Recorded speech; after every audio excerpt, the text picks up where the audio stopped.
You won't believe what 50 Cent just dropped in part 2 of his documentary. And no, this isn't your average celebrity gossip.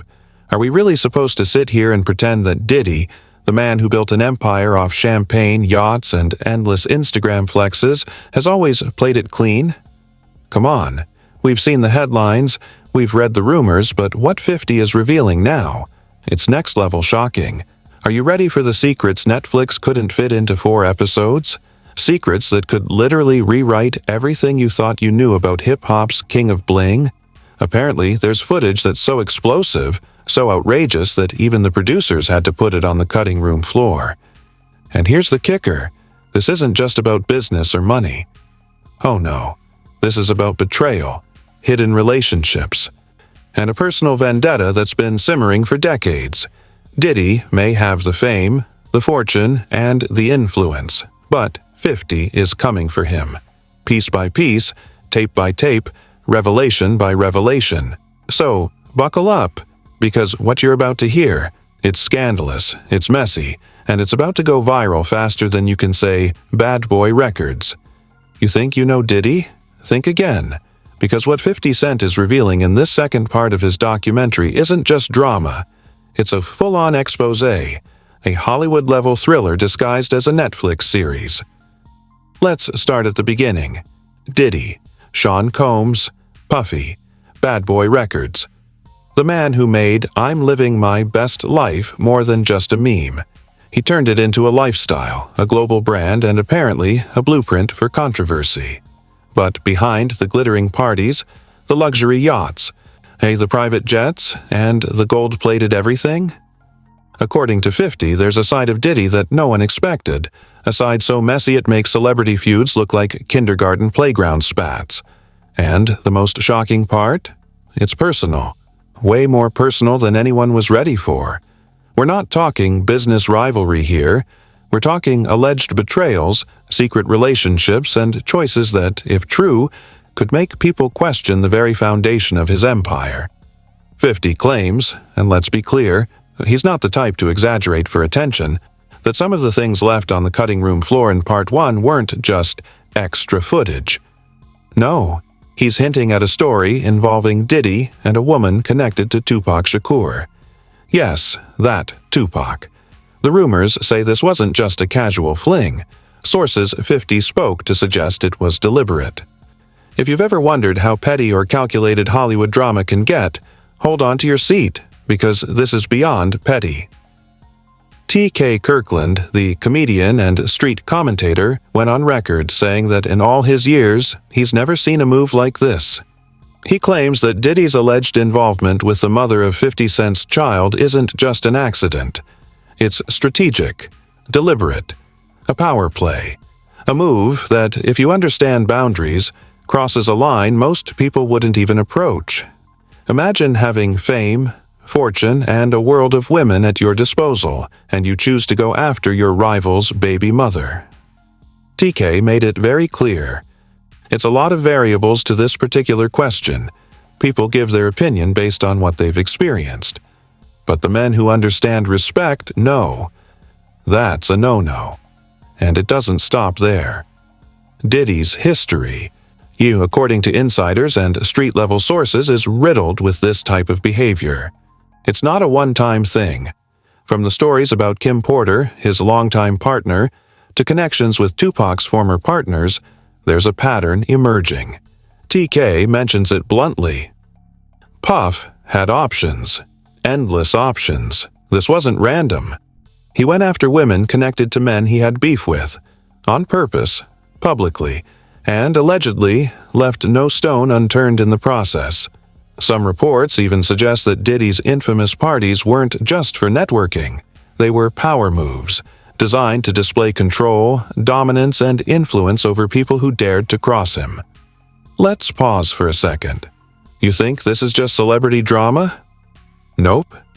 Gene Deal, another voice in the scene, chimed in with his criticism. He claiming that 50's documentary itself wasn't handled the way it should have been. He says parts of it were stolen ideas, that the way footage was curated downplayed critical details about Diddy's actions and relationships.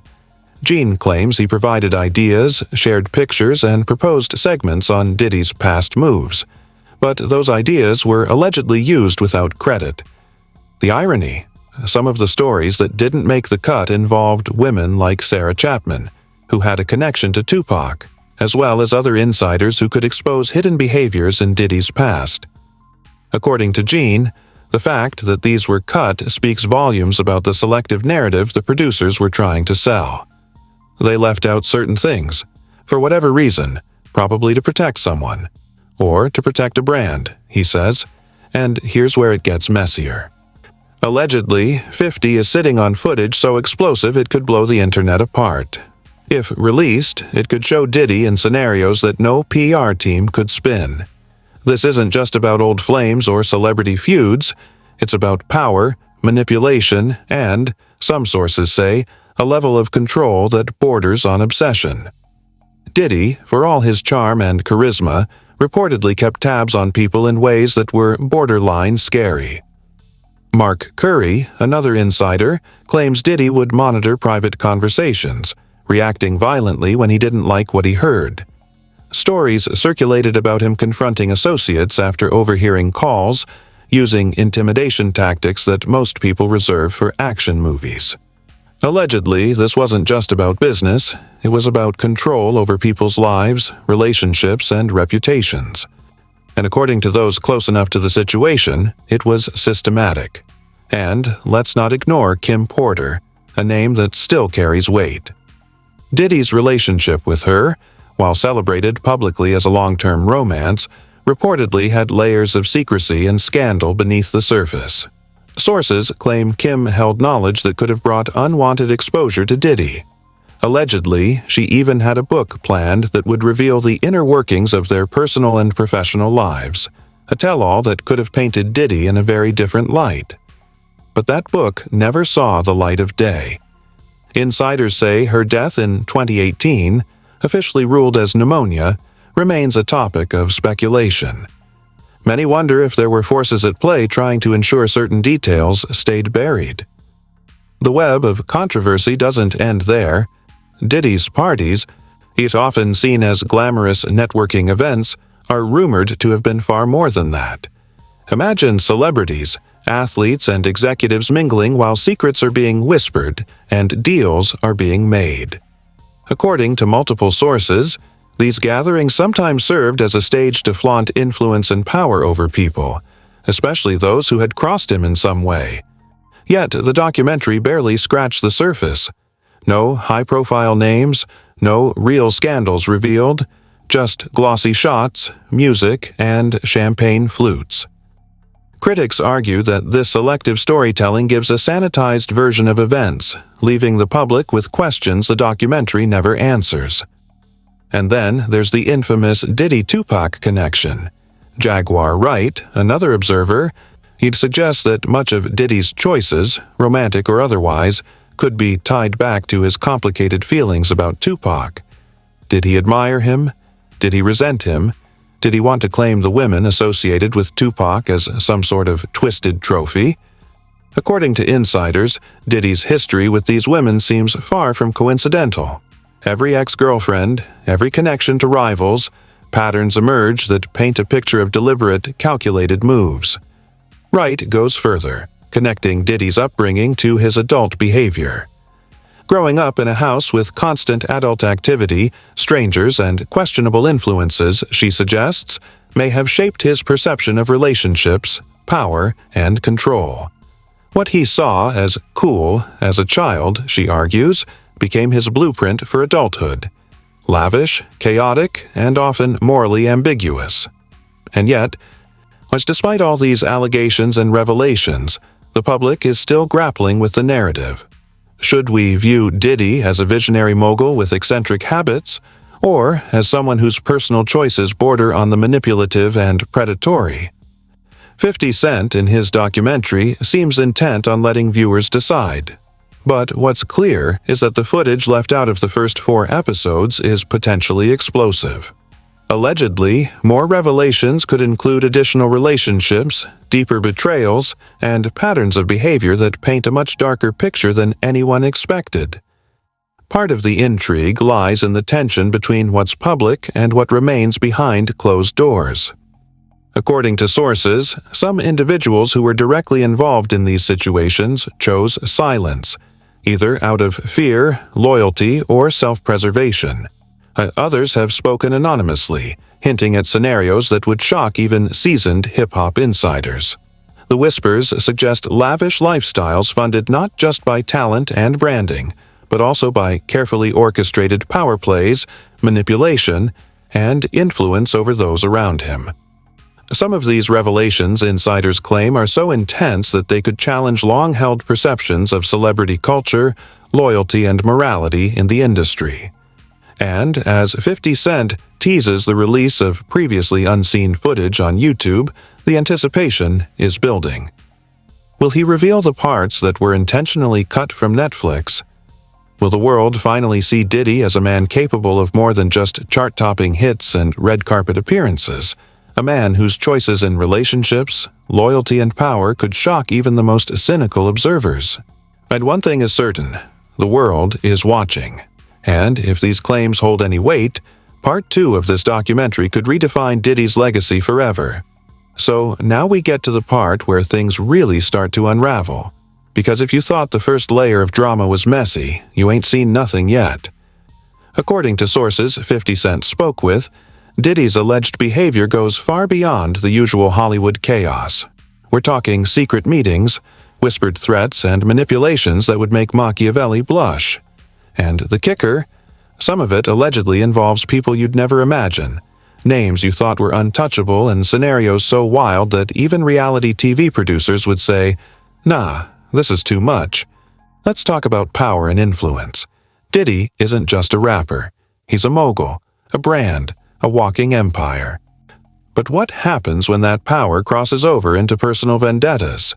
Sources claim that over the years, Diddy has used his status to intimidate, control, and manipulate people close to him. And we're not just talking business associates here. We're talking friends, exes, even family.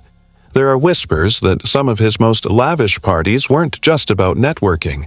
They were stages to flaunt dominance, a way to silently remind everyone who's really in charge.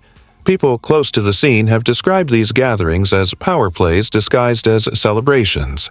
Champagne popping? Sure. Music blasting? Of course. But behind the velvet ropes and glitzy lights, some say Diddy was sending messages. Cross me and you might regret it. And then there's the story of Kim Porter. If you thought her passing in 2018 was just a tragic loss, insiders hint at a much more complicated narrative. Kim reportedly had a book in the works, one that could have exposed Diddy's inner circle, his business secrets, and his personal choices in a way the public had never seen. She had information, allegedly, about intimate relationships, power dynamics, and situations that would make anyone question how far someone would go to protect an image. Some claim her untimely death conveniently ensured that some of these stories never made it to print. And while official reports list pneumonia as the cause, whispers and speculation continue to swirl, painting a picture that's murkier than a New York subway puddle in January. Public reaction to all this is just starting to surface. Once the documentary aired, 50 hinted that more people were coming forward, and that seems to be exactly what happened. Yet anonymous sources have shared details that paint Diddy in a less than flattering light. There are claims of lavish spending on women, expensive gifts used as manipulative tools, and even situations where intimidation allegedly played a role in keeping certain people in line. One insider said, "When you're dealing with Diddy, it's not about money, it's about influence. He'll spend millions not just to impress, but to control." And if you think that's an exaggeration, consider how many high-profile associates have suddenly gone quiet, how many former friends have refused to comment. According to sources, silence is often the safest play when the guy across the room has private jets, private security, and enough influence to make careers vanish overnight. Then there's the alleged Tupac connection. Jaguar Wright, who has been vocal about Diddy's history, suggests that some of these choices weren't random. The women connected to Diddy, the timing of certain relationships, the specific patterns of who he allegedly pursued. They all hint at a deeper strategy. Did he have some unresolved feelings about Tupac? Did he want to claim a symbolic victory by associating with women from Tupac's circle? Some insiders think so. They argue that it wasn't just personal, it was performative, calculated, and in some ways, an attempt to rewrite a narrative in his favor. And let's not forget the alleged abuse of power. Mark Curry claims he witnessed Diddy monitoring conversations, confronting people, and reacting violently if he felt someone stepped out of line. The stories sound like something out of a gangster movie. Allegedly, Diddy would find out about calls, texts, or meetings that he didn't approve of and then confront the individuals involved with